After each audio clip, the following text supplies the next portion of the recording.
The third thing, of course, as a problem is that there wasn't enough safeguards on the ballistics program for the Islamic Republic. Nowadays, we talk all the time about how Iran is transferring very sophisticated ballistic missiles to the Houthi militia, for example, in Yemen, and those missiles are finding their way to be launched against the major city centers of Saudi Arabia. Until today, the damage has been very limited because Saudi Arabia's interception capability is very high and very advanced. But nonetheless, Iran is continuing to try to destabilize Saudi Arabia by attacking its civil populations using ballistics in the hands of the Houthi. Any deal that doesn't address the ballistic side of a nuclear program is an incomplete deal.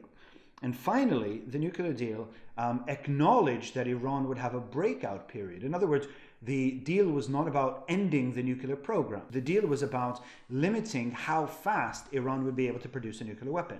And estimates have never gone further than 5 years. So if the nuclear deal was completely functioning, Iran would be able to build a nuclear device anywhere between 12 months and 5 years, and that was never going to change inside of this deal. So the breakout period, of course, is something that also needs to be renegotiated if we are to try to limit nuclearization in Iran.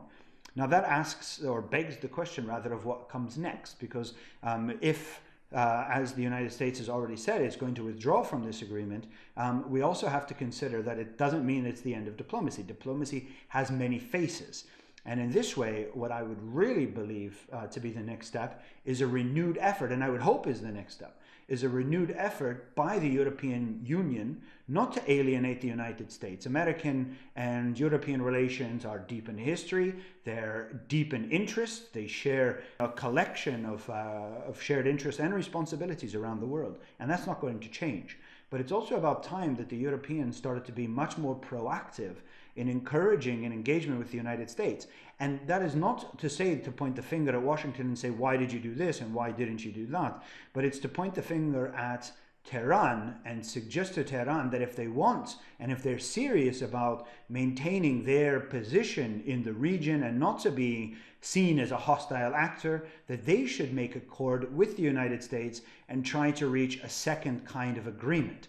I do not believe that all agreements are off the table, but we need to rehash an agreement that makes sense, that addresses the regional concerns as Iran is building up its military capability, conventional or non-conventional, it doesn't matter, and is generating a deep mistrust between the Arab countries and itself in the region, as well as its own reach for hegemony. And we can't, for example, address the nuclear program if we don't address the Houthis. We can't address the nuclear program if we don't address terrorism at the hands of Iran and Iranian agents in Saudi Arabia and in Bahrain.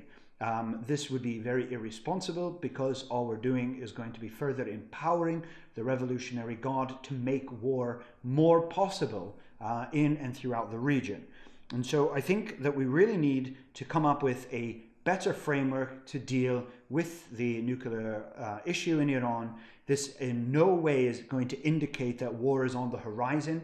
It simply means a rethink, a strategic rethink is in order, both in Tehran, Washington, Brussels, and throughout all the national capitals in between. As a last statement, it's very important to be reminded of the way that Iran has acted once the news had been released as to the scuppering of the deal by Donald Trump. There's been a Houthi missile attack against Saudi Arabia. There was a deployment of Iranian soldiers towards the Israeli frontier. And most telling of all is that there was a chanting to the death of Satan in the Majlis in Iran, in their parliament, in which they burned flags of the United States. This is not a country that is deeply responsible, and it's also not indicating a country that wants to see a peaceful relationship between it and the United States. For the Americans, long-term allies in Europe, they should be watching what Iran does and listening to what Iran says before they put the entire blame and all the onus of responsibility on Washington. Join us again next time for the next segment of our video commentary. Thank you.